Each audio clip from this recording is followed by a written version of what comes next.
So, Eugene, what is your closing statement? Well, I think I told you that.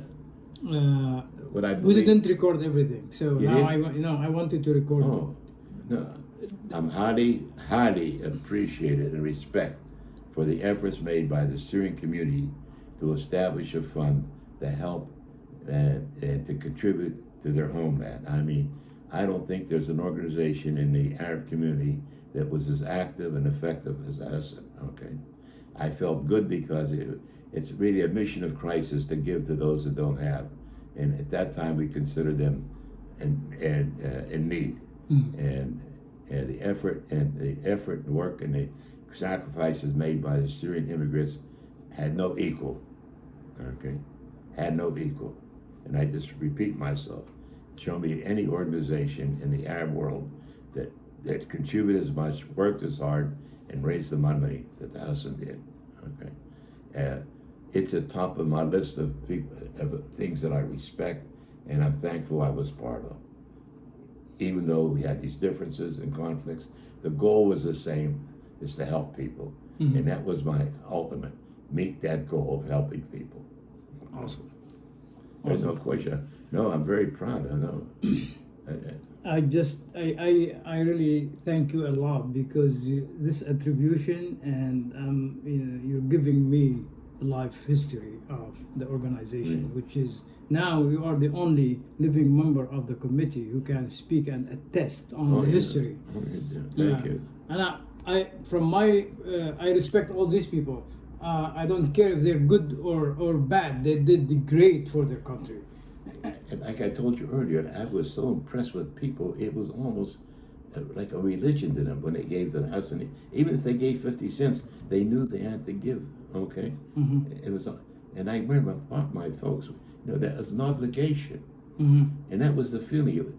But like I said, you know, when once you get different personalities involved, right? And Eugene, for the record, how old are you now? 95. 95. Last Saturday. Last Saturday. Out of record, there no any documentation, saving documentation from member administration of community and other. There no any. No. I still have the blue book. I have the blue book. You have blue book? Yeah. Okay. And I don't know what other documentation you I don't know what given to the museum. I don't know what else. Okay. Okay. Well, we'll visit the museum. There were a couple books. I have the blue book. You have the blue book. There was one that wasn't blue. But that tells you the history also. He has names in there. Yes. If I remember correctly. There was a small little white book also. Right. And interesting enough, my son's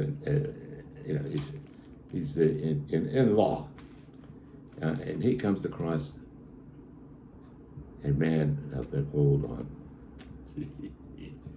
Oh, let's see what his name is. Anyhow, I'll think of his name. Mitch Daniels. Mitch Daniels was governor of Indiana.